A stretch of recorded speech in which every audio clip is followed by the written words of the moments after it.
राजनीति, आंदोलन, किसान, करप्शन, गरीबी, इन सभी मुद्दों पर आवाज उठाएगा अब तक न्यूज इंडिया। सत्ता के आगे जब भी सवाल कमजोर पड़ने लग जाए तो सवाल उठाने पड़ते हैं।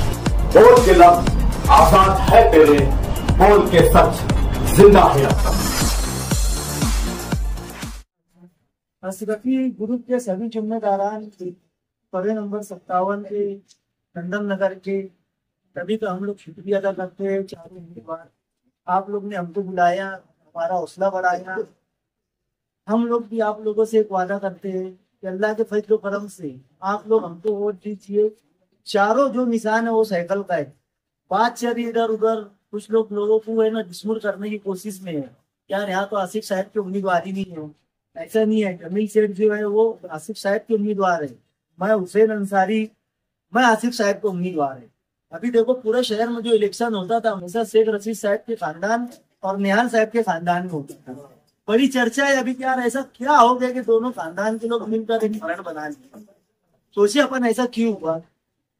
असेंबली इलेक्शन के बाद मालेगांव शहर में जो मुसीबत आई एसआईटी की, 3800 लोग के ऊपर गुना दाखिल हुआ, लेकिन जिनकी जवाबदारी थी वो मैदान में नहीं आए। वो कभी दिल्ली रहे, कभी बंबई रहे, तो कभी आगरा रहे। लेकिन अल्लाह के फजल करम से अल्लाह को जब काम लेना रहता है तो अल्लाह काम ले लेते। आसिफ शेख साहब सबसे पहले आगे आए, उसके बाद में मुस्तकीम भाई आगे आए। दोनों ने पुलिस स्टेशन से लेकर के मालेगांव कोर्ट से लेकर के बम्बई की कोर्ट तक के गए लोगों के लिए, लोगों की जामीन कराई, लोगों के दुख और दुख में खड़े हुए। अगर आसिफ साहब और मुस्तकीम भाई नहीं ये मामले में खड़े होते आज 4000 लोग जेल में होते। 4000 लोग किसको बोलते हैं। लेकिन फिर भी जो हमारे भाई जेल में है, जो हमारी बहनें जेल में है, आज हम एक दिन घर नहीं जाते, हमारे बच्चे क्या करते सोचिए अपन। जिनके बाप 1 साल से जेल में हो, बच्चों के ऊपर क्या गुजर रही होगी। जिनके शौहर जेल में, उनकी औरतों के ऊपर क्या गुजर रही होगी, बहनों के ऊपर क्या गुजर रही होगी, माओ के ऊपर क्या गुजर रही होगी। और सबसे बड़ी बात हमारी कुछ बहनें भी है, क्या बच्चे कैसे बिना माँ के रह रहे होंगे।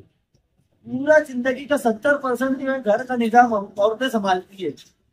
जिस घर की औरतें जेल में, उनके खानदान का क्या हाल होगा।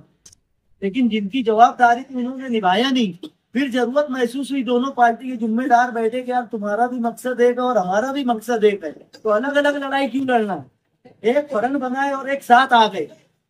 और जो ये मुसीबत आई है जन्म दाखिले की वजह से आई है। आज जन्म दाखिला कहाँ बनेगा भैया, कारपोरेशन में। मृत्यु दाखिला कहाँ बनेगा।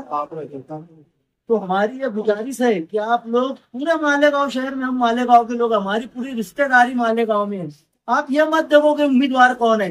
तुबा कॉस्मेटिक कंप्लीट स्किन सॉल्यूशन आपके लिए लाया है धूप से बचाने वाली डे क्रीम, सौंले चेहरे को गोरा करने वाली नाइट क्रीम, फुंसियों के लिए TC skin cleaner and serum, सर्दी में जिल्दों को ताजा रखने वाला मॉइस्चराइजर, 7 दिनों में गोरा करने वाली क्रीम, आंखों के नीचे कालापन को दूर करने वाला टीसी डार्क वे सीरम, हाथ और गर्दन का कालापन दूर करने वाला साबुन। हमारा पता याद रखें, कुसुम्बा रोड औलिया मस्जिद के सामने, तुबा कॉस्मेटिक कंप्लीट स्किन सॉल्यूशन। उम्मीदवार के अंदर तुम शेख आसिफ साहब को देखो, उम्मीदवार के अंदर तुम मुस्तकीम भाई को देखो कि हम उम्मीदवारों को वोट देंगे तो ये हाथ जो है फ्रंट का मजबूत होगा। और जब फ्रंट के उम्मीदवार चुन के जाएंगे मालेगांव सेकुलर के, तो ये लोग जा करके महापुर को वोट करेंगे। और जब महापुर शेख आसिफ साहब की पार्टी का बनेगा, बताने की कोई जरूरत है कि वो आदमी कितना डेयरिंग बाज है। वक्त के मंत्री को चैलेंज करते हुए ना, वक्त के मंत्री को कोई पद नहीं आया आसिफ साहब के पास। और डेयरिंग ये कि एक आजाद पार्टी है इस्लाम पार्टी, उसे वो सामना कर रहे हैं। बड़ी बात है कि नहीं है। अपन लोग क्या चाहते हैं, कारपोरेशन तुम मुझे मत देखो कि हुसैन अंसारी है, ये मत देखो जमील सेठ है, बाकी सेठ है। ये देखो कि यार अपने लीडर कौन है। शेख आसिफ है, मुस्तकीम भाई है।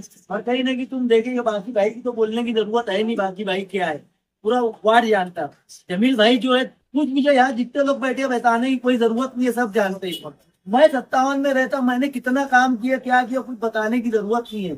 लेकिन जो उम्मीदवार अब आने वाले हैं, आप लोग उनसे पूछिए 2017 में जो इलेक्शन हुआ था उसके बाद से कभी, मैं बड़ी जिम्मेदारी से बोल रहा हूँ, कभी वो नंदन नगर में आए क्या, 57 में आए क्या, हुसैनिया पट्टे में आए क्या। आज की बार बोलना कहाँ थे भैया। जैसे एक गुनेगार को पुलिस तड़ी पार करती है, अपने वार्ड से तड़ी पार रोकते हैं। आज फिर इलेक्शन में आ रहे, इनसे पूछो तुमने क्या काम किया, काम बताओ। और जो है वो काम की बुनियाद पे दिया जाता। इन्होंने अपने 5 साल का बजट, बहुत दूर की बात है, कोई मुझे यहाँ हाथ उठा के बताए कभी एक नाले के अंदर उन्होंने पौड़ा डाला क्या? पौड़ा जान दो, सूरत देखेंगे आप लोगों ने, एक स्लैब बनाए क्या?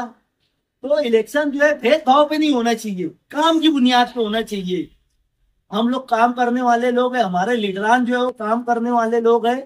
ये बातें मेरे बोलने का मतलब इसलिए है कि तुम लोग आज इलेक्शन में जाएंगे, लोग का सामना करेंगे, तो तुमको मालूम रहना चाहिए कि हम अपने उम्मीदवार और अपनी पार्टी के लिए अपने को कैसी लड़ाई लड़ना है।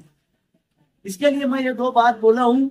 और साइकिल निशानी है हमारी चारों उम्मीदवार की। और देखिए तो यार 4 उम्मीदवार के 5 है, वहाँ भाई भी है, मेहनत भी कर, उससे ज्यादा वहाँ भाई कर रहे हैं। अशरफी ग्रुप का फिर मैं शुक्रिया अदा करता हूँ, और 57 के लोग तो और नंदन नगर